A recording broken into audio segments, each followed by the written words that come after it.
अस्सलाम वालेकुम जी। शफीक अवान, खालिद क़य्यूम और सलमान आबिद के साथ मैं हूँ साराना और प्रोग्राम खबर की खबर में आपको खुशामदीद कहता हूँ। हफ्ते का पहला दिन है, सोमवार है। आज ज़िंदगी अमली तौर पे पाकिस्तान में रवां दवा होगी और हमारी दुआ है कि इस रवां दवा ज़िंदगी के अंदर आपको अल्लाह ताला बेशुमार कामयाबियाँ दें और आप पे अपनी रहमत रखे और पाकिस्तान के लिए अच्छी खबरें लेके आए। पाकिस्तान के लिए अच्छी खबरें तो ये है कि कल मीडिया आज का जो है वो सारा पाकिस्तान के गिर्द घूम रहा है। ना सिर्फ पाकिस्तान का मीडिया बल्कि आलमी मीडिया भी पाकिस्तान के गिर्द घूम रहा है। ये नज़र डालते हैं कि उस खबर को, पाकिस्तान की कामयाबी को अखबारात ने अपने अपने अंदाज में कैसे पेश किया और बल्दियाती इंतखाबात KPK में कैसे हो रहे हैं। एक नज़र डालते हैं एक पैकेज पे। अफगान भाइयों के लिए पाकिस्तान की सिफारती कोशिशें कामयाब। इस्लामी ममालिक ने अफगानिस्तान के लिए इंसानी ट्रस्ट फंड कायम करने पर इत्तफाक कर लिया और KPK में बल्दियाती इंतखाबात का पहला मरहला आज के तमाम कौमी अखबारात में नुमाया तौर पर शाया है। रोजनामा पाकिस्तान की सुर्खी इस्लामी ताउन तंजीम इजलास से मुतालिक है। OIC वज़राए खारजा कॉन्फ्रेंस, अफगानिस्तान के लिए खुसूसी इंसानी ट्रस्ट फंड कायम, सऊदी अरब का 1 अरब रियाल इमदाद का ऐलान। रोजनामा एक्सप्रेस ने इजलास को कुछ इस अंदाज से पेश किया। अफगानिस्तान की मदद के लिए OIC फंड कायम, तहफ़्फ़ुज़ खुराक प्रोग्राम का ऐलान। रोजनामा जंग की सुर्खी भी इसी से मुतालिक है। इस्लामी ममालिक अफगानिस्तान की इमदाद पर मुत्तफिक, दुनिया अफगान अवाम और तालिबान को अलग करके देखें, वज़ीर आज़म इमरान खान। रोजनामा नवाए वक्त ने KPK बल्दियाती इलेक्शन को अहमियत दी। खैबर पख्तूनख्वा के बल्दियाती इलेक्शन सिटी तहसील कौंसिल में PTI आगे। रोजनामा दुनिया की सुर्खी के अल्फाज हैं, खैबर पख्तूनख्वा मेयर तहसील चेयरमैन की 64 में से 16 सीटों के नताइज, तहरीक इंसाफ 7 नशिस्तों पर कामयाब। इंग्लिश अखबार एक्सप्रेस ट्रिब्यून की लीड स्टोरी है, Afghan humanitarian fund setup. The Nation की टॉप स्टोरी है, OIC pledges trust fund food for Afghanistan. Dawn अखबार की टॉप स्टोरी है, OIC pledges money food aid for Afghanistan amid fears of chaos. Daily Times ने वफाकी वजीर इत्तलात और नशरियात के बयान को फ्रंट पेज पर कवरेज दी। Fawad urges world to spend on health food for Afghanistan. The news की हेडलाइन स्टोरी है, Islamic countries one on helping Afghanistan. एक नज़र रनडाउन पे भी डालते हैं।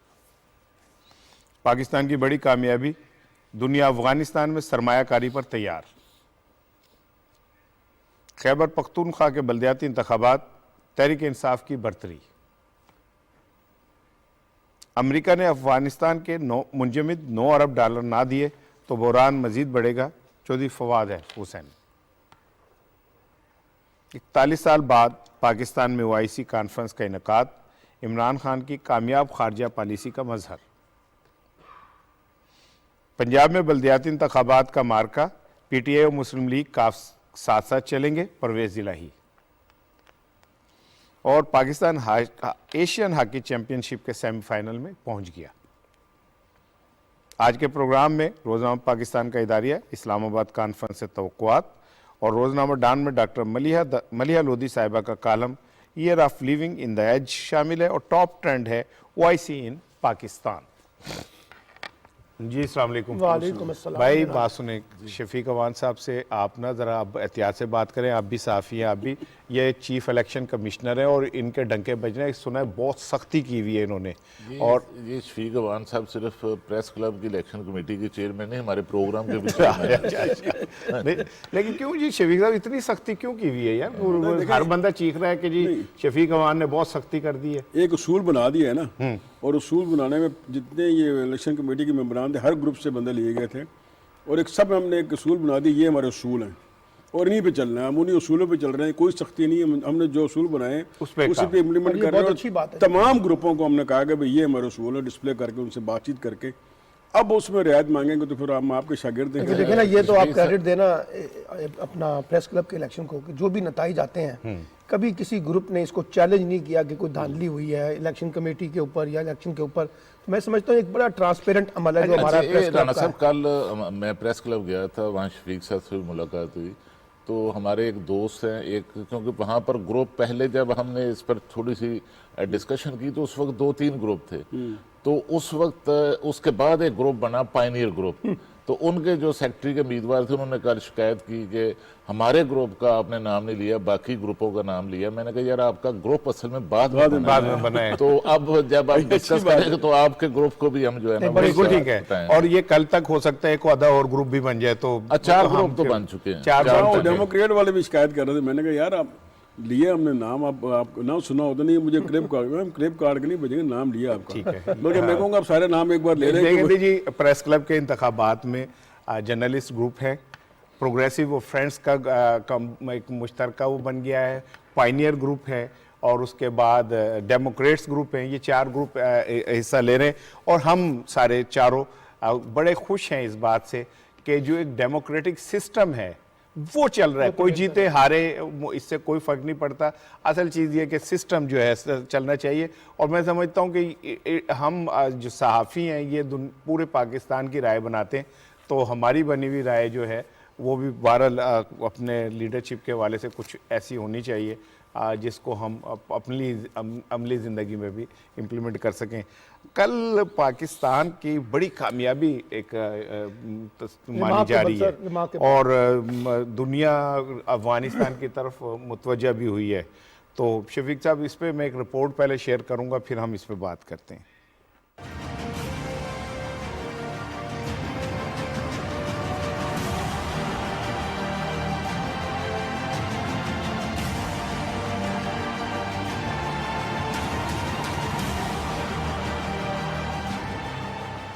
After 15th August, foreign aid dries up, the foreign reserves get frozen, banking system freezes, any country is going to collapse. Point is that if the world does not act, this will be the biggest man-made crisis which is unfolding in front of us.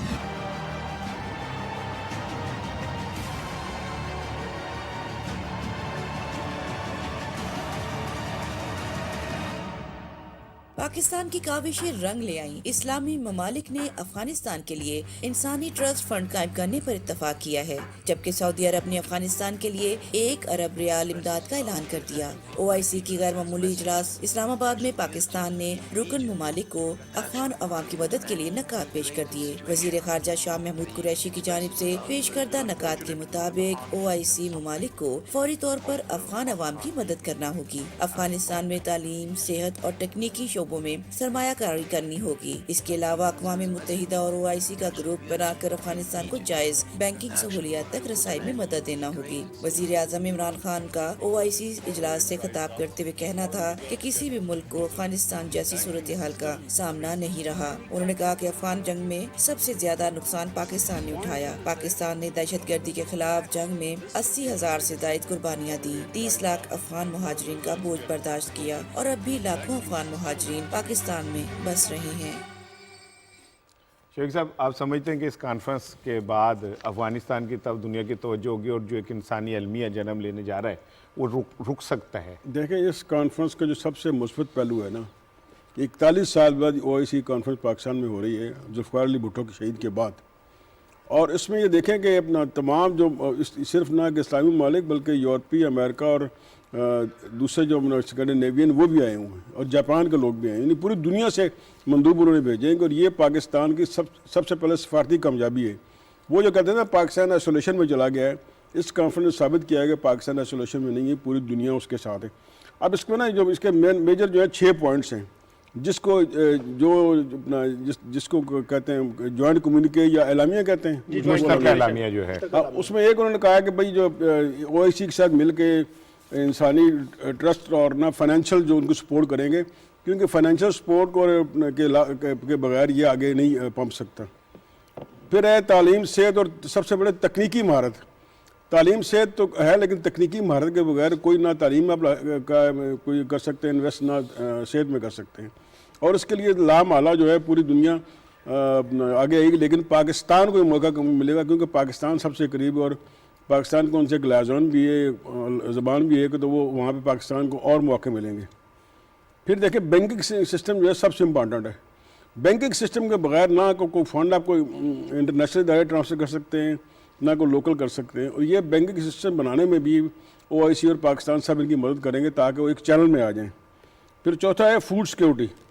देखिए food security, जब तक आप किसी मुल्क के अवाम को food security नहीं देंगे, उनके अपना खाने पीने का सामान नहीं करेंगे, तो वो सबसे बड़ा आलमी यहाँ पैदा होता है। फिर दहशत गर्दी से निपटने के लिए, मंशियात की ट्रैफिकिंग रोकने के लिए ये दुनिया के कंसर्न थे कि ठीक है आप दहशत गर्दी और जो मंशियात का है इसको कंट्रोल करें, ये भी इसके एजेंडे में शामिल है।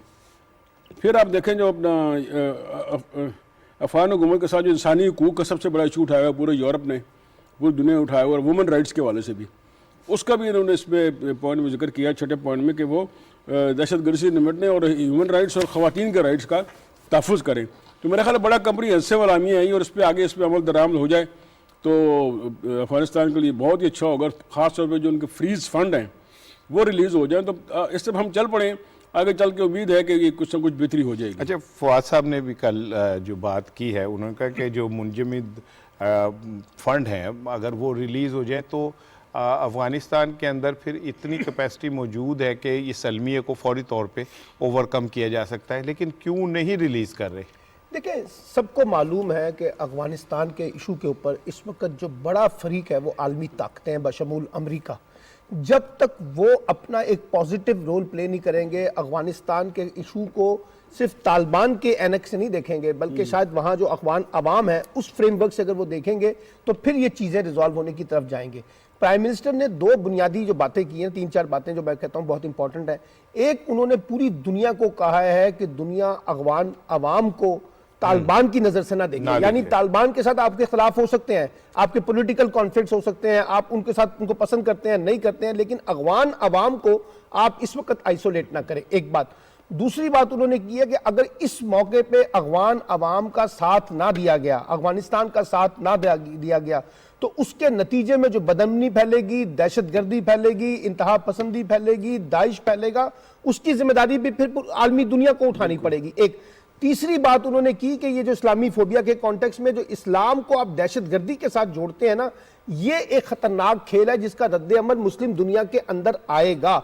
चौथा, फिर उन्होंने कहा कि देखिए ये जो इस वक्त दुनिया का कंसर्न जो अभी शफीक साहब ने कहा ह्यूमन राइट्स के हवाले से, मिनॉरिटीज के हवाले से, औरतों के हवाले से, उस पर तालिबान भी अपनी पोजीशन वाजे कर चुके हैं। अभी तक कोई ऐसा खतरनाक खेल नहीं हुआ अफगानिस्तान के अंदर जो दुनिया एक्सपेक्ट कर रही थी, लेकिन उसके बावजूद पूरी OIC ने कहा है कि इन चीजों पर भी तवज्जो दी जाए।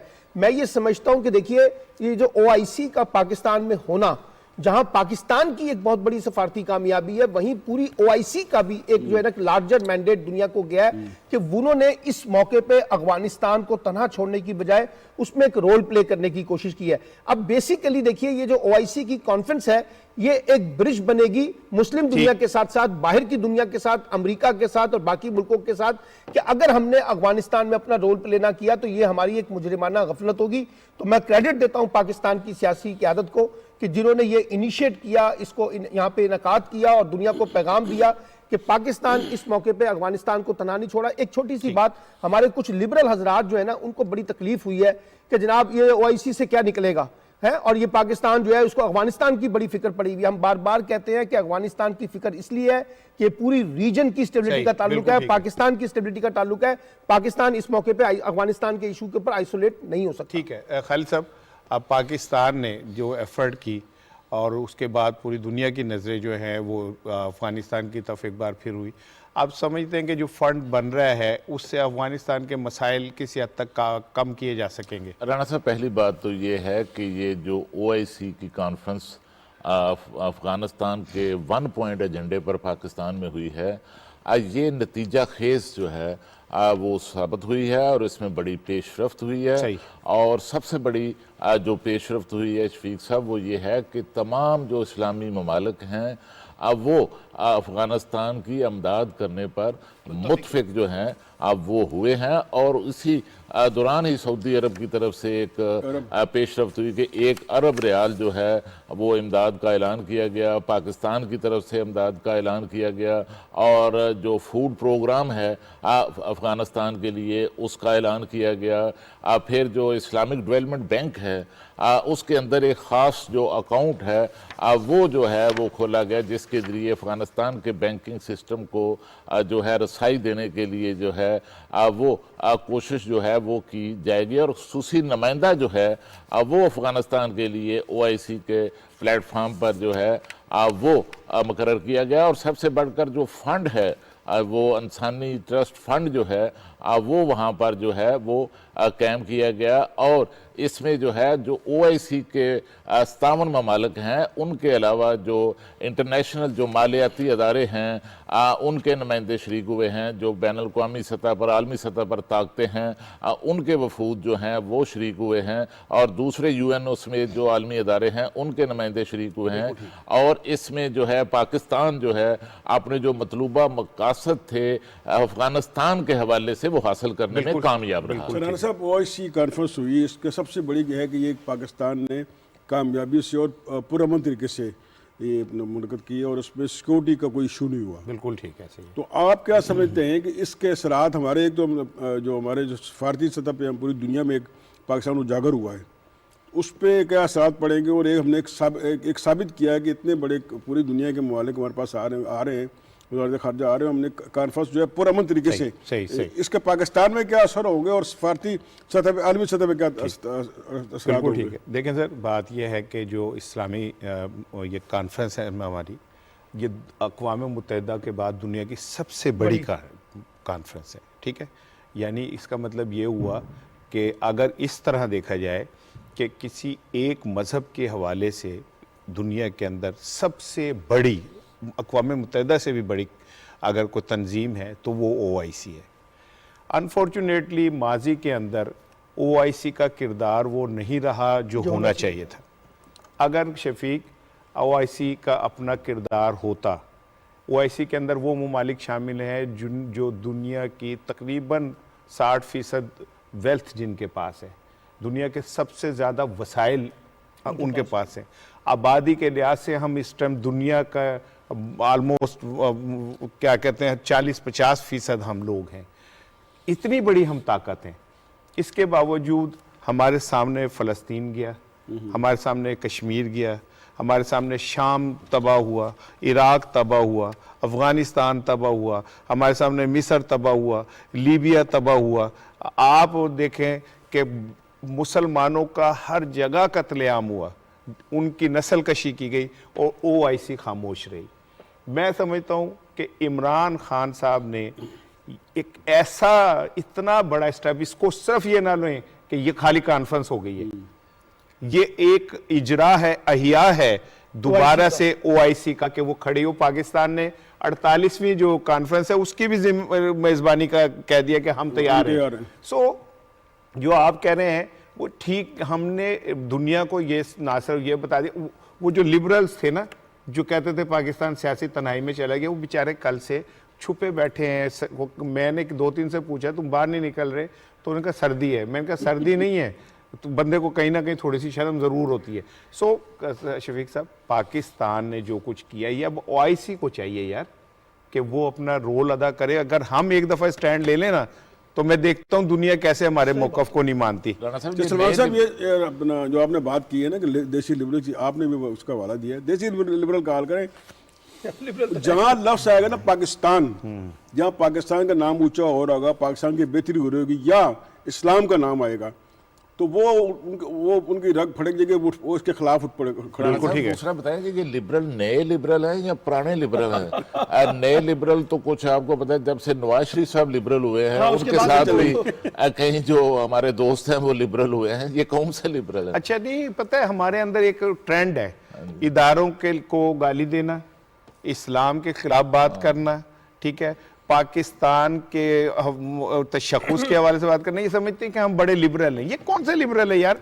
आपसे ज़्यादा तो रिजिड, आपसे ज़्यादा हटधर्म ही कोई नहीं है जो यही बात नहीं समझ रहा कि भाई जिस दायरे में हम रहते हैं, अगर हम उस न्यूक्लियस से मोहब्बत नहीं करते तो फिर हम किसी से भी मोहब्बत नहीं करते। ये जो खास तौर पे एहसन इकबाल साहब है ना, उनका एक ट्वीट आया कि देखेंगे इमरान खान साहब कश्मीर के ऊपर बात करते हैं या नहीं करते हैं। हालांकि 1 पॉइंट एजेंडा था, उसके बावजूद उन्होंने कश्मीर पे बात की, तो फिर उसके बाद उन्होंने कमेंट नहीं किया कि यानी कि अपने अपने नतीजा निकाल करना उसके अंदर। कश्मीर पर भी एक बहुत बड़ी पेशरफ्त हुई है पिछले रोज, जब UNO की जनरल काउंसिल, जनरल असेंबली के अंदर जो है कश्मीर पर एक बारीक बात बात और क्या हुई, आपने नोट नहीं किया, टीएलपी का नाम भी लिया गया कि जो टीएलपी समेत दहशतगर्द तंजीमें जो है ना उनका कलाकुमा जरूरी है। पाकिस्तान ने जो पाकिस्तान को चैलेंज दरपेश है, पाकिस्तान ने इस कॉन्फ्रेंस के अंदर उनको भी शामिल किया है। और जो हमारे ये देसी लिबरल हैं, मुझे तो खुद चूंकि इंग्लिश की ट्रांसलेशन सही नहीं आती तो उन बेचारों को सही तरह ट्रांसलेशन नहीं आती, यही वजह कि पहले ये मिठाई बांट देते हैं और उसके बाद जब वो ट्रांसलेशन पढ़ लेते हैं तो फिर कहते हैं कि काम खराब हो गया। हमारे साथ आबदा हुसैन साहिबा मौजूद है, साबिक सफीर भी रही हैं अमेरिका के अंदर। मैम अस्सलाम वालेकुम, आप समझते हैं कि इस कॉन्फ्रेंस में मैम अफगानिस्तान के लिए कुछ आसानियां पैदा होंगी? उम्मीद तो है, उम्मीद तो की जा सकती है। कोशिश तो हमारी है कि हमारा मकसद पूरा हो जाए। अच्छा बताइए कि अफगानिस्तान के लिए बेस्ट पॉसिबिलिटीज क्या हैं इस कॉन्फ्रेंस को सामने रखे तो? इंसान ये हो सकता है कि अफगान अवाम की दूसरी रियासतें मदद करें, क्योंकि वहाँ पे लोगों में दिक्कत और दुश्वारी है और उनको मदद की ज़रूरत है। बहुत शुक्रिया। आबदा हुसैन साहिबा हमसे बात करी थी और अब हमें ज्वाइन किया है अब्दुल बासित साहब ने, साबिक सफ़ीर हैं और फ़ॉरेन ख़ारजा पॉलिसी को बहुत बेहतर अंदाज में देखते हैं। सर अस्सलाम वालेकुम, आप समझते हैं कि मैंने मैडम से भी यही पूछा था कि क्या ओआईसी ने जो मतलूबा नताइज हैं या जो अहदाफ हैं वो किसी हद तक हासिल कर लिए हैं? एक्स्ट्राऑर्डिनरी जो सेशन हुआ है, यहाँ तक उसके मकासद का ताल्लुक है, मेरे ख्याल में हमने कुछ ना कुछ तो अचीव कर ही लिया है। एक ह्यूमैनिटेरियन एड फंड बन गया है इस्लामिक डेवलपमेंट बैंक में। तो अब देखते हैं कि कौन से मैकेनिज्म इवॉल्व होते हैं। आया ये जो असिस्टेंस आएगी ये तालिबान गवर्नमेंट के थ्रू आएगी या प्राइवेट चैनल से डिस्ट्रीब्यूट होगी, क्या मैकेनिज्म, वो बड़े इंपॉर्टेंट होंगे। मेरी अपनी राय में तालिबान की हुकूमत को इसमें इन्वॉल्व करना चाहिए। सर ये बताइएगा कि इस कॉन्फ्रेंस में मुस्लिम ममालिक के अलावा अमेरिका, जापान, जर्मनी, इटली और फिर अक़वाम मुत्तहिदा और बहुत से इदारों के मुबस्सरीन ने भी शिरकत की, तो क्या पाकिस्तान कामयाब हो गया वो एक पैगाम पूरी दुनिया तक पहुँचाने पे कि मुस्लिम ममालिक अफगानिस्तान की सूरत हाल को कैसे देखते हैं? मेरा अपना ख्याल ये है कि चूंकि P5 कंट्रीज भी इसमें थे, यूरोपियन यूनियन भी थे और बहुत से डेलीगेट्स आए हुए थे, तो इस हवाले से इस कॉन्फ्रेंस को कामयाब तो कहा जा सकता है और हम उम्मीद करते हैं कि दुनिया इस पे फोकस करेगी अफगानिस्तान पे। तालिबान के इशू को एक बहुत बड़ा इशू बनाकर अफगानिस्तान के लोगों को सजा नहीं देगी। और फिर ये भी देखिए कि अमेरिका ने 29 फरवरी 2020 को खुद ही तालिबान के साथ एक मुआहिदा किया और उनको लिटरली गवर्नमेंट इन वेटिंग समझ के उनसे मुआहिदा किया और जब वो हुकूमत में आए तो फिर उनसे हाथ खींच लिया। बिल्कुल ठीक है सर। ये आखिरी सवाल ये कि क्या वज़ीर आज़म इमरान खान की कामयाब खारजा पॉलिसी नज़र आती है और वो जो लोग एक कहते थे कि पाकिस्तान शायद सियासी तनाई का शिकार है, इस कॉन्फ्रेंस से पाकिस्तान का मैसेज चला गया कि दुनिया हमारे साथ है? क्या इसमें तो कोई शक नहीं है कि इस इजलास का होना और 15 अगस्त को तालिबान की हुकूमत आई और 4-5 महीने के अंदर होना एक बड़ी सफारती कामयाबी है और इसमें हमें मुबारकबाद देनी चाहिए। और इससे ये भी मालूम होता है कि अफगानिस्तान पाकिस्तान की अहमियत को दुनिया समझती है, OIC भी पाकिस्तान की अहमियत को समझता है। बहुत शुक्रिया अब्दुल बासित साहब। सलमान साहब, जो बात अब्दुल बासित साहब कह रहे थे और देखें फवाद साहब की बात को भी मैं इसमें शामिल करना चाह रहा हूँ कि अब अमेरिका के 9 जो बड़े नाम हैं ना कानून साज, उन्होंने बाइडन के ऊपर प्रेशर डाला है, उन्हें ख़त लिखा है कि आप ये फंड्स बहाल कर दें। लेकिन अब बात यह है, मैंने पहले भी एक दफ़ा प्रोग्राम में सवाल उठाया था शफीक साहब कि अगर अमेरिका अफगानिस्तान को एक स्टेबल अफगानिस्तान बनाना चाहता है तो फिर उसको वो तमाम मैकेनिज्म अडॉप्ट करने पड़ेंगे जो स्टेबिलिटी के कॉन्टेक्स्ट में आगे बढ़ते हैं। अब ये जो अकाउंट्स मुंजमद किए हुए हैं आपने, इसकी क्या बेसिस है? मिसाल के तौर पे कौन सी चीज़ है जिसकी वजह से आपने इसको बेस बंद किया हुआ है? आप ही ने तालिबान से माहिदा किया, आप ही ने तालिबान के साथ निगोशिएट किया, आप ही तालिबान के साथ पिछले 2 सालों से जो है दोहा के अंदर मुज़ाकरात करते रहे। अब जिस वक्त तालिबान बरसर इक़्तिदार आए हैं तो आपने हाथ खींच लिया है और आप अपने आप को प्रॉक्सी वॉर के तौर पर हिंदुस्तान को इस्तेमाल कर रहे हैं। अब सवाल यह है कि अगर आपने ये फाइनेंशियल एड नहीं देनी उनको, आपने ये जो अकाउंट्स मंजमद किए हैं, जो अभी फवाद साहब ने कहा है, अगर आपने उसको बहाल नहीं करना तो फिर अफगानिस्तान कैसे स्टेबल होगा? वहाँ जो सरकारी मुलाजमीन हैं उनको तनख्वाहें नहीं जा रही, वहाँ जो इंसानी अलमिया जन्म ले रहे हैं उसका क्या करेंगे? अभी जो बासित साहब कह रहे थे कि जो मैकेनिज्म बनना है उसकी तरफ अगर आप तवज्जो नहीं देंगे, अब OIC ने तो देखिए ना बुनियादी सवाल तो उठा दिए हैं, लेकिन असल सवाल तो अमेरिका का भी है ना कि वो फाइनेंशियल कितने ह्यूमन राइट्स के इदारे हैं, कितने जो फूड सिक्योरिटी से रिलेटेड अदारे हैं जो अफगानिस्तान में मदद करना चाहते हैं, लेकिन वो रुके हुए हैं क्योंकि जो फाइनेंशियल ट्रांजैक्शन का कॉन्टेक्स्ट है उसके ऊपर कोई मैकेनिज्म बन ही नहीं पा रहा। तो मैं ये समझता हूं कि जो बात फवाद साहब ने भी की है बड़ी इंपॉर्टेंट बात है कि अगर आप वाकई दुनिया को ये पैगाम देना चाहते हैं अमेरिका वाले कि हम अफगानिस्तान के अंदर दहशतगर्दी खत्म करके एक स्टेबल अफगानिस्तान बनाना चाहते हैं, तो आपका एटीट्यूड ये नहीं होना चाहिए जो इस वक्त आपने एटीट्यूड इख्तियार किया हुआ है। आप ना सिर्फ उनके वो मुंजमद अकाउंट्स बहाल करें, बल्कि ज्यादा से ज्यादा जो है ना इमदाद जो है इंसानी बुनियादों पर आप अफगानिस्तान को दें ताकि अफगानिस्तान दोबारा खड़ा हो सके। ये मसला सिर्फ तालिबान का नहीं है, ये अफगानिस्तान का है, ये रीजन की स्टेबिलिटी का सवाल है। अच्छा, रोज़नामा पाकिस्तान का इदारिया भी इसी हवाले से है और उसके कुछ नकात हैं। वो कहते हैं कि जी अगर दुनिया अफगान अवाम के साथ नहीं खड़ी होती और ये जो अगर बढ़ता है बुहरान, तो इससे शिद्दत पसंद जो हैं वो फ़ायदा उठाएंगे और दुनिया जो है उसे अफगानिस्तान के साथ खड़ा होना पड़ेगा। ये आपका इदारिया है ना, ये मैं पहले इस पे भी करूँ। देखिए मेरा ये है कि जब तक आप अफगानिस्तान को तस्लीम नहीं कर लेते उस वक्त कोई वहाँ मसाइल हल नहीं होंगे। अगर तस्लीम करते हैं तो जो आलमी इदारे हैं, डोनर्स हैं, फिर मुस्लिम ममालिक जो वो तभी वो, क्योंकि UN का एक चार्टर है ना, बिल्कुल UN के जो चार्टर में आए तब उसको तस्लीम करते फिर सारी इमदाद सारी चीज़ें आगे बढ़ती हैं। लेकिन बगैर तस्लीम किए उसको कोई अपना कोई इमदाद जिस तरह फ्लो नहीं देता। फिर देखें अमेरिका, सब देखते हैं अमेरिका की तरफ। अमेरिका देखें, अमेरिका इसकी चाबी जो कुंजी है ना, ताले की कुंजी अमेरिका के पास है। सलमान साहब ने ठीक कहा कि पहले आप उन्होंने दोहा में एंगेज किया, खुद बातचीत की, फिर वहाँ से निकलने के लिए उनके मिन्नतें की कि हमारे बंदों को जाने दें। अब उन्होंने फिर अब तनहा छोड़ दिया। मेरा अमेरिका भूल गया है कि 9/11 क्या हुआ था। अल्लाह ना करे वो वक्त आए, लेकिन ये है कि आप एक सबसे फिर वही मसला है कि उस पहले तस्लीम करें, फिर देखें वो कैसे बिहेव करता है, फिर देखें ह्यूमन राइट्स और दूसरे इशूज़ पे कैसे वो बिहेव करता है। और अफ़गान हुकूमत को भी इस पर बिहेव करना चाहिए जो ह्यूमन राइट्स के हैं और दूसरे जो इशूज़ हैं। पहले ने कहा था हम तमाम को इंक्लूसिव गवर्नमेंट होगी, लेकिन कहाँ है? चंद गिने चुने बंदे वो कर रहे हैं। जब तक वो जो उन्होंने वादे किए थे वो पूरे नहीं करेंगे तब दुनिया मूव होगी, तब पाकिस्तान को भी आगे बढ़ेगा। अब पाकिस्तान अकेला सब कुछ नहीं कर सकता, चाइना अकेला कुछ नहीं कर सकता। पहले तस्लीम करें। अच्छा, एडिटोरियल पे मैं आपसे पूछता हूँ, क्या आपने इसमें लिखा है कि किस हवाले से? देखें, मैंने नहीं लिखा, इदारिया जो है वो इदारे का होता है और कोई भी उसे लिख देता है इदारे की पॉलिसी के मुताबिक। लेकिन शफीक साहब, असल बात ये जो आपने कही कि जब इनखला हो रहा था तो अमेरिका ने क्या सोच के तालिबान से मुज़ाकरात किए थे, उनको किस हैसियत से मुज़ाकरात किए थे? जो आपने बात की कि तब तो आपने उनकी मिन्नतें कर ली, ठीक है, और जब अब आप उनको तस्लीम नहीं कर रहे, तो सवाल ये पैदा होता है कि भाई अब जो नहीं कर रहे तो पहले कैसे तस्लीम करके उनसे मुज़ाकरात किए? जब आप किसी से मुज़ाकरात करके कहते हैं जी आप चाहें जाके मामला संभालें, तो तस्लीम करते हैं तो मुज़ाकरात करते हैं ना। अब आप कहते हैं कि नहीं, एक्चुअली जो उन पे है ना कि जी इन्होंने अफगानिस्तान वाले पूरी नहीं कर रहे डिमांड जो हुकूमत की है, वहाँ पे ख़वातीन को आज़ादी नहीं मिल रही और वो यहाँ नहीं हो रहा। मेरा सिंपल सवाल है कि जो लोग उनसे ये डिमांड कर रहे हैं, क्या उन्होंने कभी देखा कि कश्मीर में ख़वातीन बच्चियों के साथ कितना जुल्म हो रहा है? क्या कभी उन्होंने देखा कि फ़लस्तीन के अंदर औरतों को किस बेदर्दी से मारा जाता है? कभी उन्होंने ये देखा कि शाम के अंदर बच्चों जो पेट में थे माओं के, आपने उनके ऊपर बमबारी करके उन्हें मार दिया?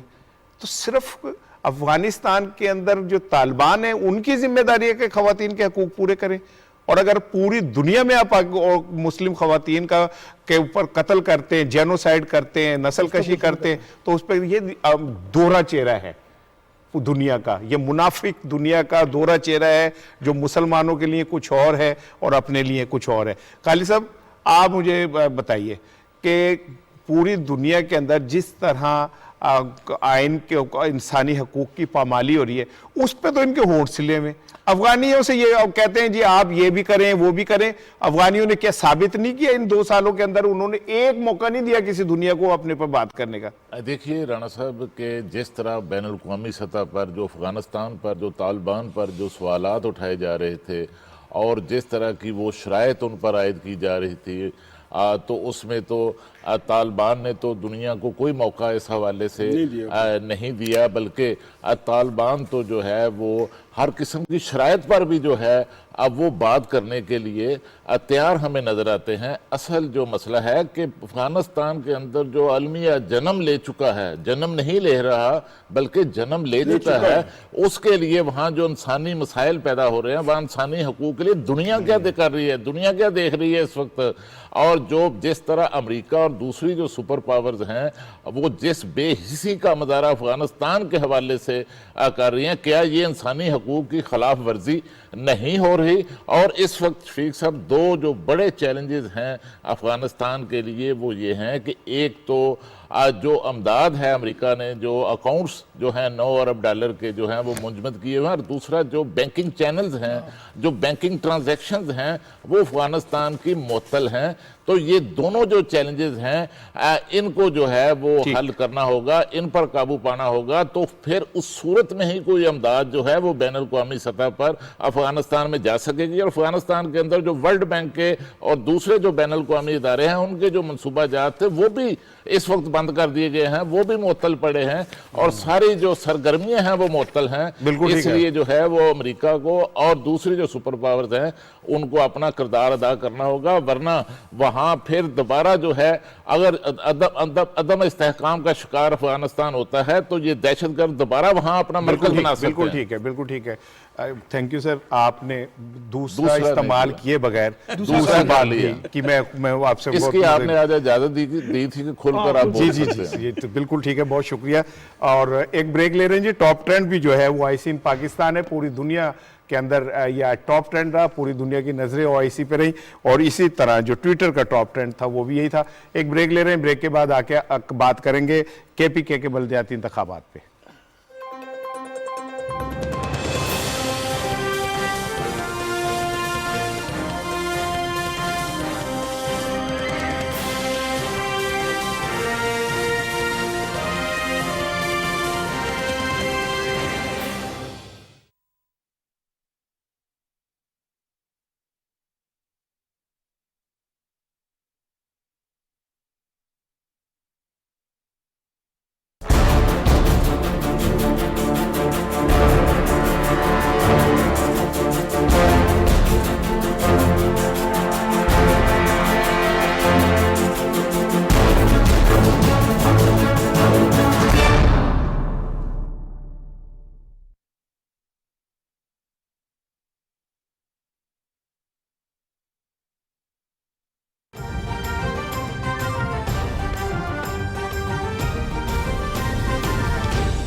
होगा आगाज और भी मजेदार, क्योंकि हो रही है मेरी और आपकी मुलाकात मॉर्निंग एट होम पे, जहां होंगे आपके और हमारे फेवरेट स्टार्स। जानेंगे आपके मसाइल और देंगे उनका हल। ब्यूटी, हेल्थ, किचन, रिलेशनशिप्स, हर वो बात जो है आपसे जुड़ी होगी हमारे एक्सपर्ट्स के साथ। देखना ना भूलिएगा मॉर्निंग एट होम, सुबह 10 से 12 पीटीवी होम पर।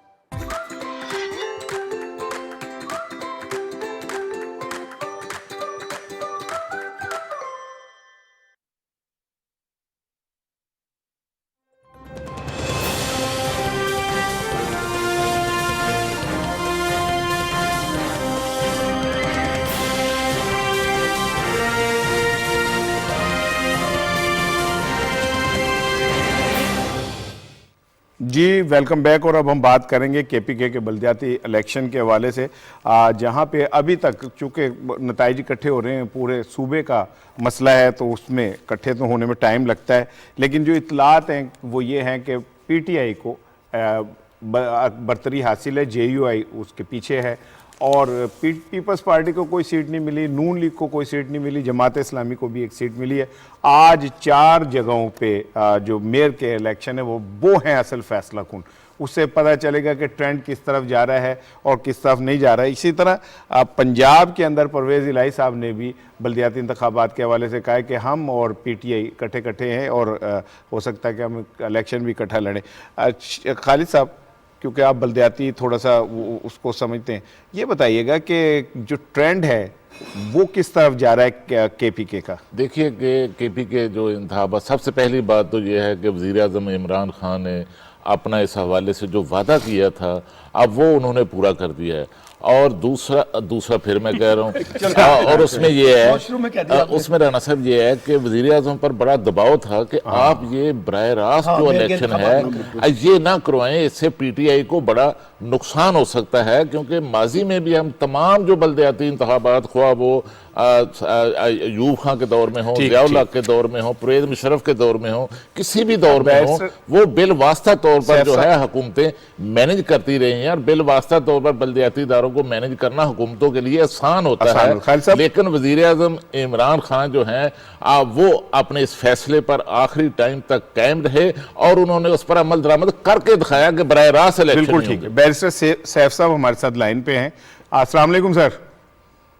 वालेकुम अस्सलाम। ये क्या ट्रेंड क्या बता रहे हैं बैरिस्टर साहब, जो नताइज आ रहे हैं, PTI मुतमईन है इन नताइज के हवाले से? आपके जो आपने हदफ रखे थे करीब करीब है या नहीं नताइज? देखें, अभी तक तो नताइज हतमी तौर पर सामने नहीं आए, स्पेकुलेटिव नताइज ही है, क्योंकि सैकड़ों पोलिंग स्टेशन जो हैं वो अभी तक वहां पे गिनती हो रही है और फाइनल आदाद शुमार अभी किसी के पास भी नहीं है। लेकिन बहरहाल जब फाइनल नतीजा आएगा तो फिर ही कोई बात हो सकेगी। अभी तो पेशावर शहर के भी कई हल्के जो हैं, सैकड़ों हल्के अभी बाकी हैं, तो बहरहाल नेक टू नेक ही है कई चीजें, तो इसलिए अभी कोई हतमी बात नहीं की जा सकती। जहां तक 100% इत्मीनान का ताल्लुक है तो यकीनी तौर पर वो तो शायद किसी भी पार्टी और किसी भी फरीक के लिए मुमकिन नहीं होगा। लेकिन मैं समझता हूं कि जो हुकूमत खैबर पख्तूनख्वा की जिम्मेदारी थी वो ठीक तरीके से निभाई गई है। जो लॉ एंड ऑर्डर की सिचुएशन थी उसको भी काफी हद तक मैनेज किया गया है, सिवाय चंद इक्का दुक्का वाकयात के। अदरवाइज ओवरऑल पोलिंग का अमल जो है वो ठीक। बखैर खूबी। अच्छा सर, ये बताइए कि वहाँ पे कल जो कुछ हुआ, लड़ाई झगड़े हुए हैं, उसमें खासे लोग जख्मी हुए, 5 लोग जहाँ बहक हो गए, अब खुद का हमला भी हो गया, तो क्या कोई इस हवाले से सिक्योरिटी प्लान नहीं था? देखें, जो वाकयात हुए हैं उनका तनासब इतना लो है ओवरऑल इस तरह की सरगर्मियों के हवाले से, क्योंकि जब भी इंतखाबात होते हैं तो खैबर पख्तूनख्वा में जब लास्ट टाइम इंतखाबात हुए थे तो 50 के करीब जो है वो लोग जहाँ बहक हुए थे मुख्तलिफ किस्म के हादसात में, लड़ाई झगड़ों में। जहाँ तक कल के वाक़े का ताल्लुक है, जहाँ तक खुदकुश धमाका तो बाजवड़ जिला में हुआ, जहाँ पर आपको पता है दहशतगर्दी की एक अपनी हिस्ट्री है और वहाँ पर हालात कुछ इस तरह के थे, यकीनन अफसोसनाक वाक़या है। लेकिन जो दीगर वाक़यात हैं उनमें ज़्यादातर ज़ाती दुश्मनियों के वाक़यात हैं, कोई सियासी किलिंग या सियासी टारगेट किलिंग नहीं है। सर बहुत शुक्रिया सर। शफीक साहब, जो सैफ साहब की बात से लग रहा है कि अभी नेक टू नेक चल रहा है और PTI को थोड़ी सी एज हासिल है। हाँ, देखो उन्होंने कहा रिजल्ट अभी आ रहे हैं, देखिए आज शाम तक रिजल्ट सारे आ जाएंगे। देखिए इसमें जो है ना, ये बल्दियाती इंतखाबात जो है ना, आपके आम इंतखाबात की कसौटी क्या होता है, पैमाना होता है, उस पर आप एवेल्यूएट करता है कि हमने क्या गलती की, कहाँ हमारी कमी कहाँ बैशी है, कहाँ हमने जो अपने उम्मीदवार को टिकट नहीं दिया और आज़ाद उम्मीदवार जीत गया। बिल्कुल सही। ये पूरा एक स्ट्रेटजी जो है ना आपकी स्ट्रेटजी सेट करती है। फिर इसके सबसे बड़ी देखें खूबसूरती, चाहे जो मर्जी जीते, किसी ने धांधली का इल्ज़ाम नहीं लगाया। ना JUI ने लगाया, ना ANP ने लगाई, बाकी स्टेक होल्डर ने लगाया। और किसने इल्ज़ाम लगाया? बिलावल भुट्टो साहब ने, जिनकी एक सीट भी नहीं है। तो ये आप जैसे खालिद साहब ने कहा कि प्राइम मिनिस्टर ने बड़ा ठीक किया, उन्होंने कहा गया था आप डायरेक्ट इंतखाबात ना करें, और इन्होंने किए। और यानी इसका मतलब है कि वो सिस्टम पे यकीन रखते हैं, वो तेरी मेरी या वो इंतखाबी सियासत पे यकीन नहीं रखते। उन्होंने एक मैसेज दिया है कि लोगों को एक सिस्टम दिया है कि आप इस सिस्टम पे आगे बात करें, चाहे हार जीत जिसकी मर्जी हो, और ये इसको अप्रिशिएट करना चाहिए। और ये अपना अगर पीटीआई पहले पे और जेयूआई दूसरे, एएनपी तीसरे पे आती है, तो ये हमारी जमहूरियत की खूबसूरती है कि आप अपने वोट कास्ट किया और हुकूमत ने आपको मौका फराहम किया। और देखें वहाँ पे केपी में किसकी हुकूमत है? पीटीआई की। क्या किसी ने ये गिला किया या कोई शिकायत की या इल्ज़ाम लगाया कि केपी की हुकूमत जो है इसमें इंटरफेयर कर रही है? बिल्कुल ठीक है। सबसे बस इस इंतखाबात की जो बात है ना, शफाफ इंतखाबात हुए हैं, इसको मैं अप्रिशिएट करना। बिल्कुल ठीक है, ये तो सलमान एक क्रेडिट जाता है, लेकिन जो सैफ साहब की बात से मुझे ऐसा लग रहा है कि थोड़ा जो है वहाँ पे पीटीआई की जो तवक्कुआत थी उससे थोड़ा कम वो आ रहा है। ये जो इंतखाबात हैं एक ऐसे माहौल में हो रहे हैं जब हुकूमत को भी कई महाजों पर, ख़ासतौर पर महंगाई के हवाले से बड़ा चैलेंज है, तो इसलिए उसका नतीजा तो आपको फ़र्क पड़ेगा। लेकिन इसमें एक बड़ी इंपॉर्टेंट बात ये है, जो सबसे इंपॉर्टेंट बात है मैं समझता हूँ कि अपोजिशन जमातों में जेयूआई जो है उसने अपने आप को मर्ज किया है, एक बात। दूसरी बात जो बड़ी इंपॉर्टेंट है कि आज़ाद उम्मीदवार भी काफ़ी तादाद में जीत रहे हैं। अच्छा, अब ये आज़ाद उम्मीदवार ज़्यादातर वो हैं जिनको पीटीआई की टिकटें नहीं मिली थी और उन्होंने फिर पार्टी से नाराज़ होकर जो है ना अपना आज़ाद पैनल बनाया और आज़ाद हैसियत से इलेक्शन लड़ रहे हैं। इसलिए जब ये जीत के आएंगे तो इनमें से बेशतर लोग दोबारा पीटीआई का हिस्सा बन जाएंगे। तो मजमूई तौर पे तो मुझे लगता है कि पीटीआई जो है वो लीड ले लेगी। चूंकि ये बलदियाती ये जो बिल की तैयारी और इसमें आपका रोल बड़ा है, ये जो उम्मीदवार आज़ाद आएंगे तो क्या ये कोई इस पे पाबंदी तो नहीं कि वो अपने वो चेंज नहीं कर सकते? नहीं, कोई पाबंदी नहीं होती है। एक खास दिन के अंदर, इतने दिन के महदूद दिन होते हैं। अच्छा। जिसमें ये अपनी पार्टी, अपनी पोजीशन जो है किसी एक पार्टी के साथ जोड़ सकते हैं। अच्छा। और ये उनको शामिल होना पड़ता है, क्योंकि फिर जो पार्टी पॉलिटिक्स होती है उसी के साथ आपको मिलता है। और ज्यादातर आज़ाद उम्मीदवार अमूमी तौर पर जो रुझान है वो हुक्मरान जमात के साथ शामिल होते हैं, क्योंकि उनको पता है कि बेनिफिट वहीं से मिल जाहिर है। अच्छा, इसमें जो इंपॉर्टेंट बात यह है कि मुस्लिम लीग नून आपको कहीं नजर नहीं आ रही, ठीक है, पीपल्स पार्टी आपको कहीं नजर नहीं आ रही, जमात इस्लामी कहीं एक दो सीटों के ऊपर आपको नजर आई है। तो ये आपको जरा ये जो उन्होंने कहा ना कि अगला ट्रेंड भी समझ आ रहा है कि जब अगले इंतखाबात होंगे तो उसमें ये जो तीन जमातें हैं, अवामी नेशनल पार्टी, जेयूआई और पीटीआई के दरमियान एक सख्त मुकाबला हमें देखने को मिलेगा। लेकिन एक बड़ी अच्छी बात है कि लोकल गवर्नमेंट के इलेक्शन वहां पर हो रहे हैं और कामयाबी से हो गए। ये भी याद रखिए कि 2015 में जब लोकल गवर्नमेंट के इलेक्शन हुए थे उसी की परफॉर्मेंस की बुनियाद पे ही पीटीआई को 2018 में स्वीप किया था। इसलिए लोकल गवर्नमेंट बहुत इंपॉर्टेंट होंगे 2023 के नतीजे को परखने के लिए।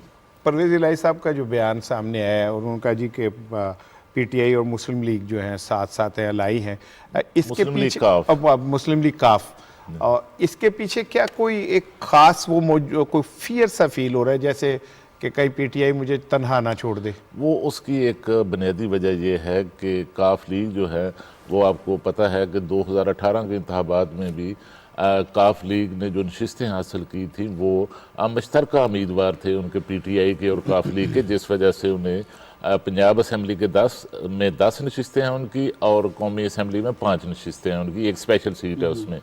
तो इसी तरह अब काफ लीग चाहती है कि उनकी जिन 5-6 अजला के अंदर उनके अरकान कौमी और सूबाई असम्बली हैं, ख़ास तौर पर गुजरात, मंडी बहाउद्दीन, चकवाल, सियालकोट, बहावलपुर और एक और ज़िला है सरगोदा, इन 6 अजला के अंदर काफ लीग चाहती है कि उनको जो है अब वो तहसील की और जो डिस्ट्रिक्ट मेयर की नशिस्तें हैं अब वो दी जाएं। तो अब तो ये फैसला जो है अब वो पीटीआई की और काफ लीग की जो क़यादत है वही बातचीत के जरिए ही जो है वो करेगी। हतमी तो फैसला अभी तक नहीं हुआ, लेकिन काफ लीग ख्वाहिश का इज़हार कर रही है कि इन अजला के अंदर जो है हमें नशिस्तें दी जाए। ठीक है। डॉन, रोजनामा डॉन में डॉक्टर मलिया लोधी साहिबा का कालम है, year of living on the edge, और वो कहते हैं कि मुआशी बुरान रियासती सतह पर एक बहुत बड़ा इस टाइम में चैलेंज है। 2022 में सियासी मुआवज़ाराई बढ़ने के मज़ीद इम्कानात होंगे और लोगों में मुआशी सूरत के हाल के हवाले से गैर यकीनीपन पाया जाता है और हुकूमत और अपोजिशन में बढ़ती हुई मुआवज़ाराई अच्छी नहीं है। देखिए, सियासी मुआवज़ाराई किसी भी जमहूरी निज़ाम की या पार्लिमानी निज़ाम की खूबसूरती होती है। अगर सियासी अपोजिशन और हुकूमत जो है एक दूसरे को डिसाइड करेंगे तो बेहतर पॉलिसियाँ नहीं बनती। और ये उन्होंने एक बड़ा सही पॉइंट आउट किया कि हम 20 जैसे 2000 आगे कहते आगे जाके इसमें ये सियासी मुआवज़ाराई बढ़ेगी, क्योंकि आगे इलेक्शन आ रहा है, इलेक्शन का साल है, तो उसमें आप किसी इन पार्टियों से ये तो नहीं आप तबको कर सकते हैं ना कि ये शीरो शक्कर होंगे। लेकिन हम ये कहते हैं कि आप जो भी अपनी पॉलिसी बनाएं, जो भी इलेक्शन कैंपेन बनाएं, जो मैनिफेस्टो बनाएं, जिस तरह मलिया लोधी साहब ने कहा कि उसमें एक फ्रेम बना के करें उसमें अपना इश्यूज़ पे रखें, उसको ज़ातियात पे ना लेके आएँ और एक मैसेज दें दुनिया को, भाई हम एक बेहतर कौम है और बेहतर सियासतदान है। इतना बड़ा आपने इवेंट आपने किया OIC का, पूरी दुनिया आप जब देख रही है, तो लोकल सतह पे भी आप इस पे आए। बिल्कुल ठीक है। इतनी बड़ी अचीवमेंट की है तो लोकल मकामी सतह पे भी आप अपना गोल अचीव करें, और बजाय किसी को अपना अनड्यू क्रिटिसिज्म करने के और कुछ ऐसी हरकतें करने के आप एक पॉजिटिव मैसेज दे दुनिया को। बिल्कुल ठीक है। प्रोग्राम का वक्त खत्म हो रहा है जी, और पाकिस्तान एशियन हॉकी चैंपियनशिप के सेमीफाइनल में पहुंच गया। बांग्लादेश को उन्होंने 6-2 के मुकाबले में 6 गोल से हराया। पाकिस्तान के तकरीबन सारे मैच बराबर है, एक मैच इंडिया से था और 1-3 से पाकिस्तान हरा। अब कोरिया से पाकिस्तान का मुकाबला है। अब ये इतना हाईलाइट नहीं हो रहा इवेंट, लेकिन मैं ये समझता हूँ कि कौमी खेल हॉकी को भी मीडिया को उसी तरह हाईलाइट करना चाहिए जैसे क्रिकेट को करते हैं। लेकिन क्या किया जाए कि कौम के जो मामलात हैं उनके साथ इसी तरह हो रहा है। हम दुआ करते हैं कि पाकिस्तान एशियन हॉकी चैम्पियनशिप जीते, कामयाबी हासिल करे। आज के प्रोग्राम का वक्त ख़त्म हो रहा है। जाते हुए सिर्फ एक बात, कल OIC के इजलास में जो तिलावत हुई उसका तर्जुमा मुख्तसरन मैं आपको सुनाना चाह रहा हूँ। तिलावत का तर्जुमा ये था कि जो लोग अच्छाई के लिए मशरिक़ और मगरिब की तरफ मुँह करते हैं, बल्कि हकीकत वो लोग अच्छे नहीं हैं, बल्कि हकीकत अच्छे लोग वो हैं जो यतीमों के ऊपर हाथ रखते हैं, मस्कीनों के ऊपर हाथ रखते हैं, ग़ुलामों को आज़ाद करते हैं, अल्लाह पे यकीन रखते हैं, रोज़े जज़ा पे यकीन रखते हैं। यही लोग कामयाब होते हैं। कोई इस तिलावत का जो बैकग्राउंडर था वो अफ़गानिस्तान था, लेकिन अगर गौर करें तो ये अल्लाह के जो अहकामात हैं खाली अफ़गानिस्तान के लिए नहीं, पूरे पाकिस्तान, पूरी दुनिया के लिए। सोचिएगा अल्लाह हमसे क्या कह रहा है और हम खुद क्या कर रहे हैं। अपना ख्याल रखिएगा, कल मुलाकात होगी।